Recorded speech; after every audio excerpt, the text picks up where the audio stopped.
आज आपला विद्यार्थी स्वप्नील शिवाजी निकम हा आत्ता 12वी झालं आणि ह्या वर्षी आर्मी टेक्निकल पदासाठी भरती झाला. आर्मी टेक्निकल पद म्हणजे कसं होतं आहे, आर्मीमध्ये GD टेक्निकल, नर्सिंग असिस्टंट असे क्लर्क विविध पोस्ट असतात. त्यापैकी आर्मी टेक्निकलसाठी झाला.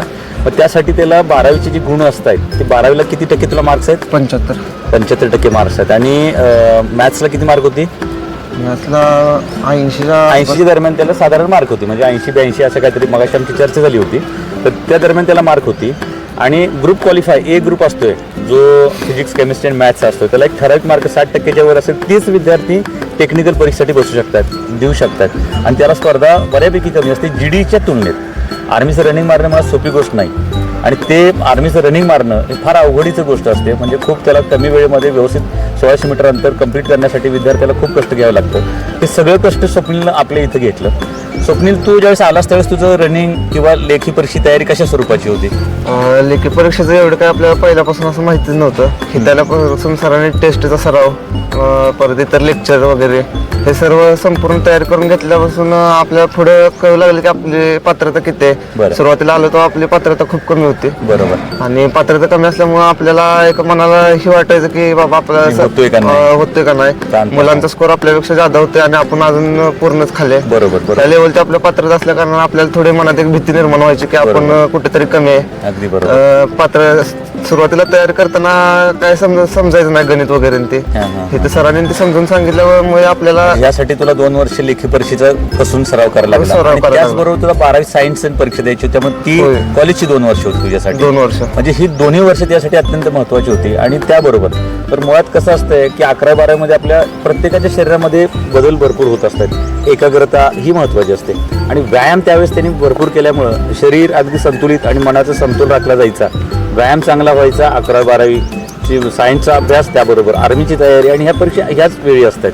त्यामुळं ही आत्ता जी तयारी त्याची झाली ती खूप चांगल्या पद्धतीने त्यानेही कष्ट चांगलं केलं. आणि आपल्या इथं सगळ्यात उत्तम फिजिकलचं मार्गदर्शन असेल, लेखीचं मार्गदर्शन असेल, राहुल सर असतील, मस्के सर असतील, सगळा स्टाफ असेल, या सगळ्यांनी कसून विद्यार्थ्यांची तयारी चांगल्या पद्धतीने करून घेतली आणि त्यामुळं स्वप्नीलला यश मिळालं.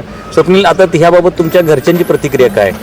मम्मी पप्पा एवढे खुश आहेत की त्यांच्या चेहऱ्यावरील आनंद असं म्हणा गेलं की एक वेगळीच फिलिंग मनात निर्माण होते. अगदी बरोबर आहे. आई वडिलांना ग्रामीण भागात आई वडिलांच्या चेहऱ्यावरचं हसू बघून एक आपल्याला पण एक मनात जग जिंकल्यासारखं पूर्ण.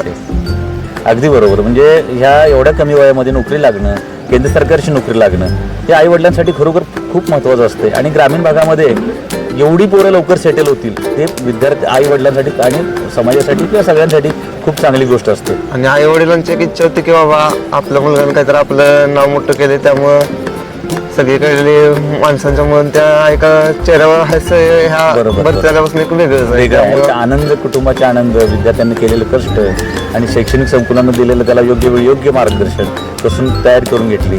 आज तुमच्या वर्गातली पण पोरं किती झालीत भरती? आपल्या 11-12 आपल्या 12वीला वर्गात माझ्या बॅचचे एक 9 ते 10 मुलं झाले ते आमच्या बॅचचे. तुमच्या बॅचची अशी साधारण वर्गातली कित्येक मुलं, काही मागच्या वर्षी भरती झाली असतील, वर्गातली कित्येक मुलं आज बरोबर ट्रेनिंगला जात आहेत. म्हणजे इथे शिकल्यावर ट्रेनिंग सेंटरचा अनुभव आहे. इथली मुलं ट्रेनिंग सेंटरमध्ये आयुष्य बरोबर असणार, असं विद्यार्थ्यांमध्ये वेगळ्या भावना आहेत, आनंद आहे. आणि खरोखर म्हणजे या कष्ट करणाऱ्या आणि भारताची सेवा करण्यासाठी करिअर करणाऱ्या ह्या विद्यार्थ्यांचं मनापासून अभिनंदन आहे. आम्ही देशभक्त संकुलातर्फे त्यांचं सगळ्यांचा आभार आणि भावी वाटचालीसाठी शुभेच्छा देतो. धन्यवाद.